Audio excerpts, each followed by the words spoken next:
امام کائنات سید الاولین والآخرین شفیع المذنبین رحمت للعالمین سیدنا و مولانا امام اعظم محمد رسول اللہ صلی اللہ علیہ وسلم پر مکمل فرمایا اور آپ صلی اللہ علیہ وسلم کو یہ الفرقان عطا فرمایا، حق اور باطل میں تمیز کرنے والی کتاب، یعنی یہ فائنل ٹیسٹیمنٹ ہے جو حق اور باطل میں تمیز کرے گی کہ اولڈ ٹیسٹیمنٹ اور نیو ٹیسٹیمنٹ کی کون سی باتیں صحیح ہیں اور کون سی فیبریکیشن ہے، اس کتاب پر پیش کی جائیں گی۔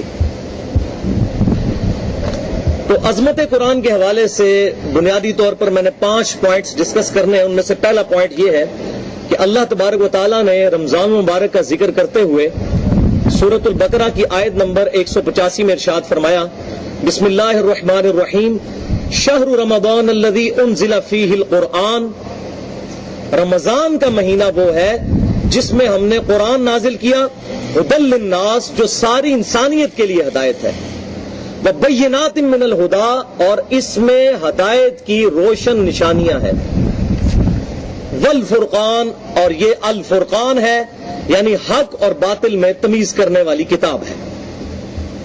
یعنی اولڈ ٹیسٹیمنٹ اور نیو ٹیسٹیمنٹ کی کون سی باتیں صحیح ہیں وہ اس کتاب کے ذریعے جج کی جائیں گی، الفرقان کے ذریعے۔ یہ فائنل ٹیسٹیمنٹ ہے، اور جس ہستی پر یہ قرآن نازل ہوا وہ بھی الفرقان ہے،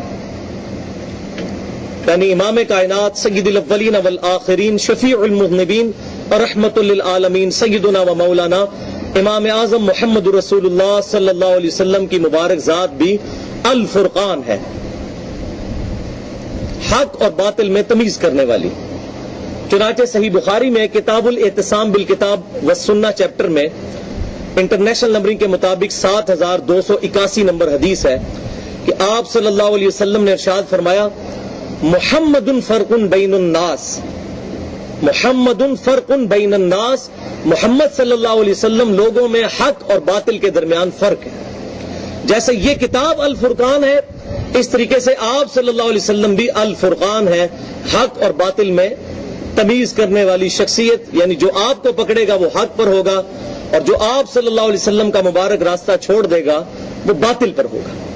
اور اس کی مزید ایکسپلینیشن صحیح بخاری میں ہی کتاب الاعتصام بالکتاب والسنہ چیپٹر میں انٹرنیشنل نمبرنگ کے مطابق 7280 نمبر حدیث ہے، آپ صلی اللہ علیہ وسلم نے ارشاد فرمایا، میری ساری امت جنت میں جائے گی سوائے اس کے جس نے میرا انکار کیا۔